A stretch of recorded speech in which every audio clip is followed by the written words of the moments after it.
श्री गुरुदेव के संस्मरण। घटना सन 1984-85 नवंबर माह की है। आराध्य देव जी महाराज महानगरी कलकत्ता के कार्यक्रम में अपने पार्षद गणों के साथ योग प्रचार कार्य पर जाने वाले थे। सभी पार्षद गणों के साथ आराध्य देव का आरक्षण कालका हावड़ा मेल में था। आश्रम वासियों को आश्रम की पूरी व्यवस्था समझाकर अनाथनाथ कालका मेल से टुंडला जंक्शन पर पकड़ने हेतु सवाई आश्रम पर मोटर गाड़ी पर सवार हो चुके थे। कार ड्राइवर भी स्टार्ट कर चुका था। अनाथनाथ ने अपने मुखारविंद से ड्राइवर को आदेश दिया कि लल्ला, मैं अभी 2 मिनट में आ रहा हूँ।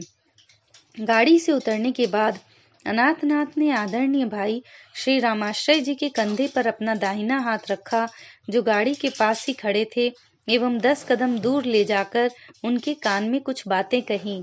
संयोग से मैं भी उस समय उपस्थित था। मेरे मन में यह बात आई कि ऐसी कौन सी बात है कि श्री गुरुदेव भगवान ने इनसे गोपनीय ढंग से बतलाया है। आराध्य देव के प्रस्थान करने के पश्चात सायंकाल मैंने आदरणीय भाई श्री रामाश्रय जी से निवेदन किया कि आराध्य देव जी ने आपको कौन सी रहस्य की बात बतलाई है। उन्होंने प्रेम से कहा कि अभी तो तुम्हें कल रहना ही है। हमने उत्तर दिया कि हाँ भाई जी, हमें तो परसों जाना है। आदरणीय भाई श्री रामाश्रय जी ने कहा कि कल वह बात तुम्हें बतला दूंगा। उस दिन सायंकाल भाई जी ने आश्रम के एक ब्रह्मचारी साधक को लकड़हारे के पास भेजा और कहा कि लकड़हारे से कहना कि 4 आदमी के साथ कुल्हाड़ी और आरा लेकर प्रातः 10 बजे आश्रम पर आ जाए। दूसरे दिन प्रातः काल लकड़हारा 4 आदमियों के साथ कुल्हाड़ी एवं आरा लेकर आ गया। आते ही उसने आदरणीय भाई श्री रामाश्रय जी से निवेदन किया कि दादाजी, हमें कौन सी लकड़ी काटनी है। आदरणीय भाई जी ने उससे कहा कि मैं तुम्हें कौन सी लकड़ी काटनी है 11:15 बजे दिन में बतलाऊंगा। जब तक चाहो तो आराम करो, नहीं तो कहीं टहल आओ।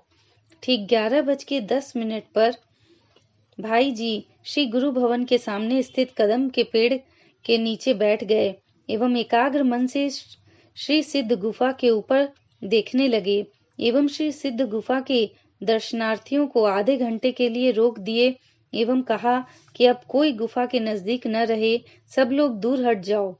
ठीक 11:18 पर श्री सिद्ध गुफा के पीछे को एक नीम के पेड़ का हिस्सा श्री सिद्ध गुफा की ऊंचाई से ऊपर से चर की आवाज के साथ ऐसे गिरा जैसे किसी ने उसे पकड़कर धीरे धीरे नीचे जमीन पर गिराया। यह समय था दिन के 11:20 का।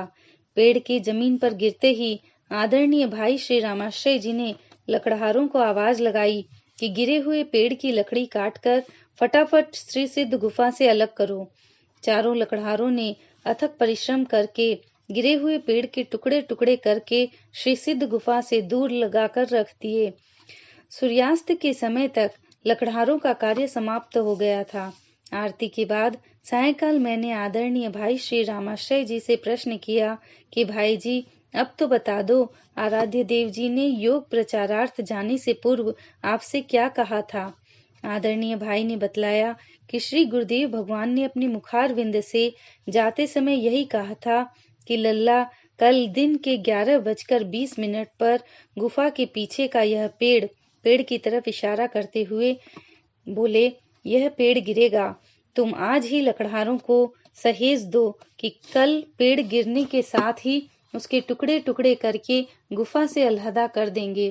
पेड़ गिरने से पूर्व यह रहस्य किसी को नहीं बतलाना एवं साथ ही इस बात का ध्यान रखना कि पेड़ गिरने के समय श्री सिद्ध गुफा के पास कोई न रह सके। इस प्रकार आदरणीय भाई श्री रामाश्रय जी ने श्री गुरुदेव भगवान की आज्ञा का अक्षरशः पालन किया। मुझे भी उन्होंने उस दिन इस रहस्य को न बतलाकर श्री आराध्य देव जी की आज्ञा का पालन किया था एवं बाद में उपरोक्त रहस्य समझाया। आदरणीय भाई जी के साथ घटित प्रभु कृपा की दूसरी घटना का वर्णन भी कुछ कम विलक्षण नहीं है। प्रसंग संभवतः सन 1983-84 का है। आराध्य देव उस समय मिर्जापुर जनपद के अंतर्गत कछवा बाजार में अपने पार्षद गणों के साथ अपना योग प्रचार कार्यक्रम करने के लिए विराजमान थे। खूब अच्छी प्रकार से कछवा मंडल का कार्यक्रम चल रहा था। यह समय जनवरी माह का था। आदरणीय भाई श्री रामाश्रय जी दादा गुरुदेव परम योग योगेश्वर श्री रामलाल जी महाराज की सायंकालीन आरती के बाद भोजनालय में दादा गुरुदेव के भोग लगाने हेतु रोटी बना रहे थे। समय करीब 8:30 बजे का था। उन्होंने आराध्य देव श्री सद्गुरुदेव जी महाराज की गगन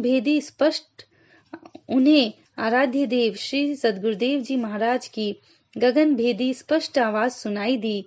वह यह थी कि लल्ला रामाश्रय, हमारे कमरे से सटे स्टोर में जाने के लिए चोर जीने की कुंडी काट रहे हैं। श्री प्रभु जी की यह आवाज सुनकर इन्हें बड़ा आश्चर्य हुआ, परंतु इन्होंने सोचा शायद हमारे मन का भ्रम है। इस समय तो आराध्य देव कछवा मंडल में योग प्रचार का कार्य कर रहे हैं। उन्होंने उस वाणी पर ज्यादा ध्यान नहीं दिया एवं सोचा कि श्री प्रभु जी को भोग लगाने के बाद जीने का दरवाजा देख लूंगा। अभी ये विचार कर ही रहे थे कि फिर दोबारा वही गगनभेदी आवाज सुनाई दी। इस बार आवाज में कुछ विशेष आदेशात्मक शब्द थे एवं वह थे, रामाश्रय हमारी आज्ञा की अवहेलना करता है। अभी जाकर देख, नहीं तो चोर सब सामान लेकर चले जाएंगे। दौड़कर जल्दी जाओ। इस बार की आज्ञा सुनकर भाई श्री रामाश्रय जी रोटी को आग में जलते हुए छोड़कर लाठी लेकर जीने की तरफ टॉर्च लेकर दौड़ गए। चोरों ने जीने के दरवाजे की कुंडी काट दी थी एवं स्टोर में प्रवेश कर गए होंगे, परंतु इनके आने की आहट पाकर भाग गए। चोर स्टोर से कोई सामान नहीं ले जा सके थे। इस प्रकार आराध्य देव जी के आदेश पालन करने से स्टोर में चोरी नहीं हो पाई। सत्य संकल्प योगियों का कोई भी कार्य निरुद्देश्य नहीं होता। महिला स्नानागार के बगल में मुख्य द्वार की तरफ ट्यूबवेल लगाने के लिए कुएं की खुदाई हो रही थी एवं लगभग 15 फीट गहरी खुदाई हो गई थी। उस समय आराध्य देव जी ने भाई श्री रामाश्रय जी को आवाज लगाई। श्री रामाश्रय जी ने आवाज सुनते ही जाकर चरणों में प्रणाम किया। श्रीमुख ने कहा, चलो लल्ला, बोरिंग का कार्य देखते हैं। इतना कहकर वे श्री रामाश्रय जी को साथ लेकर ट्यूबवेल बनने वाले स्थान पर गए। जाने के साथ ही श्रीमुख ने आदेश दिया, सभी लोग कुएं से बाहर आ जाओ। 5 मजदूर नीचे कार्य कर रहे थे। उन सबों ने कहा कि महाराज जी पाइप निकालकर बाहर आते हैं। श्रीमुख ने कहा, नहीं, जल्दी बाहर आओ। वे सब मजदूर ज्यों ही बाहर आए, आसपास की मिट्टी धंस कर 15 फीट गहरे कुएं का गड्ढा पट गया। इस प्रकार आराध्य देव जी की आध्यात्मिक शक्ति द्वारा मजदूरों की प्राण रक्षा हो सकी। श्री गुरु गीता में इसीलिए तो लिखा है, नास्ति तत्वं गुरु परम। बोलिए श्री सद्गुरुदेव भगवान की जय।